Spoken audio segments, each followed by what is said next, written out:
with me is the author and our inspiration for Half-Stitched the Musical, Wanda Brunstetter. Wanda, thank you for coming and joining us today. It's my pleasure. Yeah. Thanks for having me. You're welcome. We have a lot to talk about, and it all stems from this book. And tell us just an overview of this book that you wrote.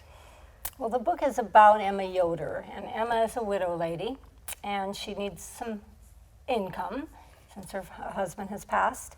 And she decides to teach quilting. She's a quilter herself, and she decides to open her home and teach quilting.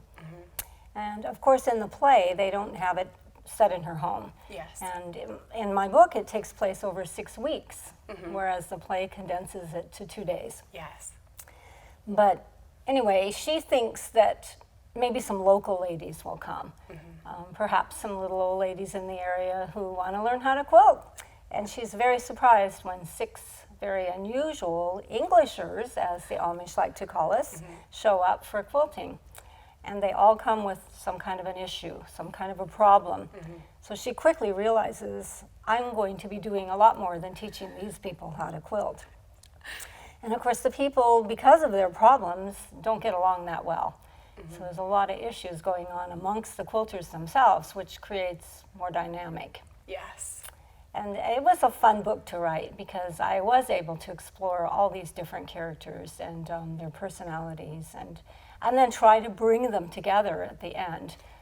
I would think that would be the hardest part, is to know that there's so many different walks of life that you're putting into one book, that how are they all going to come together? And that's, I think, the exciting part of it all. Yes, that's the fun part. Exactly. So Emma Yoder, so she's our main character. Tell us about her, your inspiration for her. How did she come about in your head?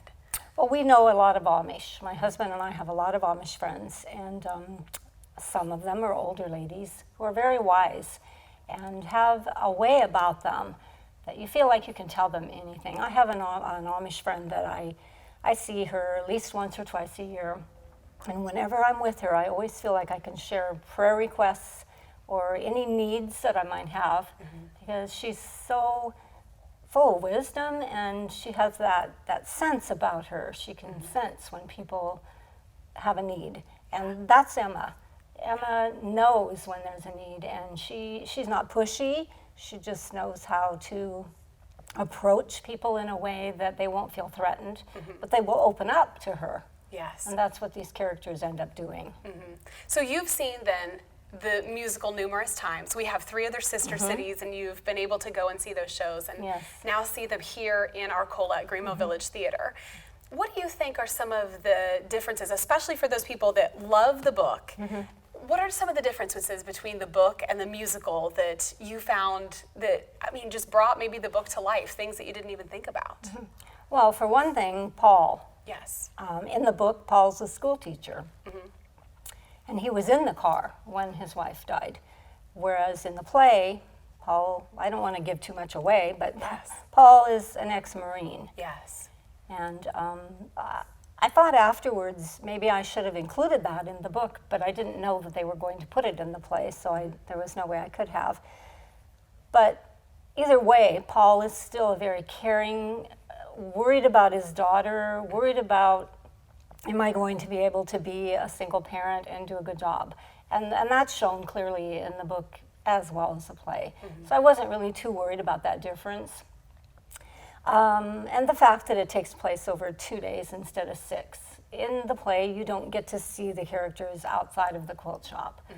But that didn't matter either, because someone asked me last night, how close is this to your book? And I would say that the characterization is there. Those characters are as real on stage as they are in my book. Maybe more so because you can see them. Yes. And the plot, the basic plot, and how the characters are all coming together at the end, that's there. Yes. So that's different, but not, if you know what I mean. Yes, yeah. And I think that's one of the things, after reading the book and knowing how all of those pieces come together, how all of the loose threads, we could say, all of them are searching for something. And it's so nice because the book has both the drama and the comedy aspects. And then they were able to incorporate that into the musical as well. Yes, yes. I notice, I like to watch the audience, especially here where the theater's in the round. They're either laughing or crying. And it's so moving to see people blotting their eyes and knowing that it's speaking to them. And I think that's one of the things we notice, that when theater goers come into the Great Mill Village Theater, you never know which character they're going to relate to. And I think one minute you feel like you're relating to this character, and then all of a sudden the next one comes up and you start hearing their storyline and you start resonating with their story and their background and whatnot. So that's true. Is there a character that you say you feel like you resonated most with and that you can kind of feel that person? I'd say it has to be Ruby Lee. Okay. Okay. Not that I'm anything like her, Yes. but her situation of being a pastor's wife. I was a pastor's wife for 20 years. And I know what it's like because pastors' wives carry a heavy burden.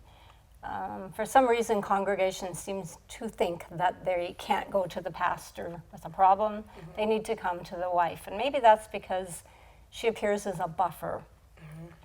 Maybe they think he's, up here and they can't approach him. I don't know. Yeah. But when I wrote the role of Ruby Lee, I wrote it from my heart. Yes. Yeah. And all of the trials and tribulations and stories that you probably had. Been there, done that. Yeah, exactly, exactly. That's great. Well, Green Mill Village Theater runs until the end of October, and so for us, it's perfect for tourism season. There's so much going on in the area, and we have 1 o'clock and 7 o'clock shows, so we hope that you join us in Arcola, Amazing Arcola, in Amish country of Illinois, at Green Mill Village Theater.